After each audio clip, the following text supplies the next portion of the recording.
আসসালামু আলাইকুম, সবাই কেমন আছেন? চলে আসলাম দিনাজপুরের বিখ্যাত শিন্নাত করলার রেসিপি নিয়ে। এই করলা একবার যে খাবে সে জাস্ট বলবে ওয়াও, এত মজাই করলা। সাধারণত অন্যান্য জাতের করলাগুলো অনেক তিতা করে, এই করলাটা মোটেও তিতা না, এটা অনেকটা মিষ্টি টাইপের। তো প্রথমে আমি কড়াইয়ে একটু তেল গরম করে করলাটা ভেজে নেব। ভেজে নিলে একটু যে তিতাটা থাকে সেটাও আর থাকে না। একটু তো তিতা করবেই করলা, কিন্তু খুব একদম যে তিতা সেটা থাকে না। এরপরে আমি একটু আলু কেটে দিলাম সুন্দর করে।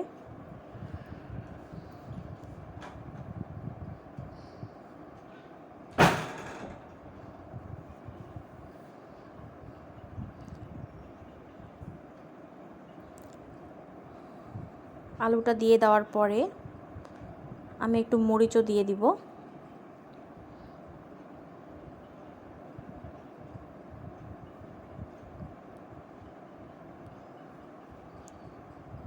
আমি সম্পূর্ণ করলাটা লো ফ্লেমে রেখে রান্না করব, আর অবশ্যই আমি এটা সম্পূর্ণটা তেলেই রান্না করব। এটা একদম মাংসের মতো করে রান্না করে, বেশি করে আপনার পেঁয়াজ তেল দিয়ে রান্না করতে লাগে, তাহলে স্বাদ অনেক ভালো হয়। যেহেতু আমি তেলে রান্না করছি সেহেতু পানি দেওয়ার প্রয়োজন হয় নাই, এমনি থেকে এটা সিদ্ধ হয়ে যাবে ঢাকা দিয়ে লো ফ্লেমে রাখলে।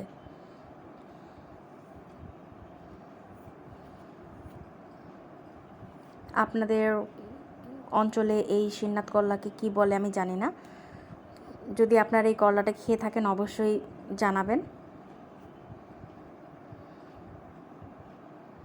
এরপর আমি একটু নাড়াচাড়া করে পেঁয়াজগুলো কেটে দিয়ে দিব। আমি একটু পেঁয়াজগুলো বড় করে কাটছি।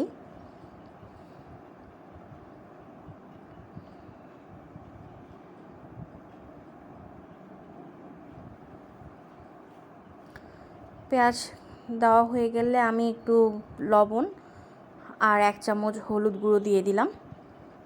আপনারা আপনাদের স্বাদ মতো লবণ হলুদ দিবেন।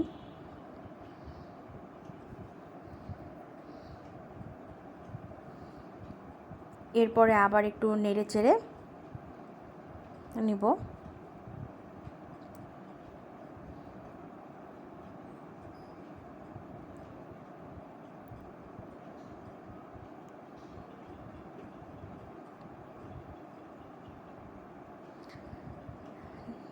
এবার আমি এটা ঢেকে দিব। কিছুক্ষণ পরে আবার আমি ঢাকাটা তুলে নিয়ে আদা রসুন বাটা দিয়ে দিব।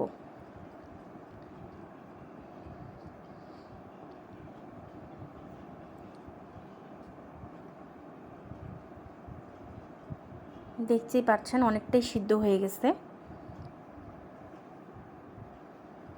এটা কিন্তু অনেক কষাতে হয়, কষানো পরে একদম যখন কষানো তেল ছেড়ে দিবে তখন এটা হচ্ছে পারফেক্ট হবে।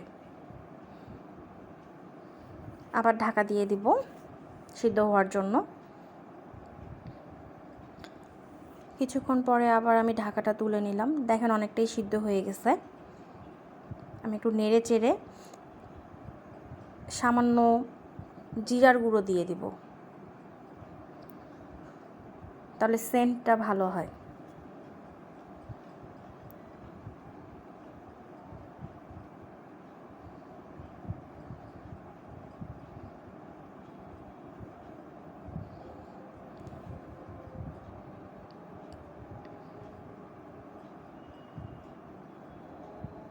দেখতেই পাচ্ছেন কত সুন্দর কালার চলে আসছে।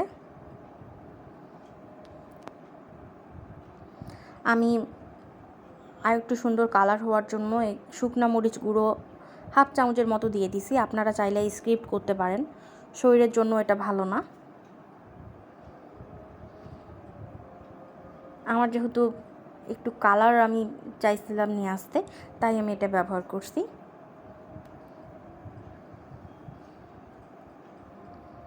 হয়ে গেছে আমাদের সুন্দর করলা ভাজি। দেখেন আমি কত সুন্দর করে এটার তেল ছেড়ে দিছে, এখন এটা খাওয়ার জন্য পারফেক্ট। আপনাদের অঞ্চলে এই করলাকে কি বলে অবশ্যই জানাবেন, আর যদি খেয়ে থাকেন সেটাও কমেন্টে জানাবেন। ভালো থাকবেন, সুস্থ থাকবেন, আবার কোনো নতুন ভিডিওতে দেখা হবে। আল্লাহ হাফেজ।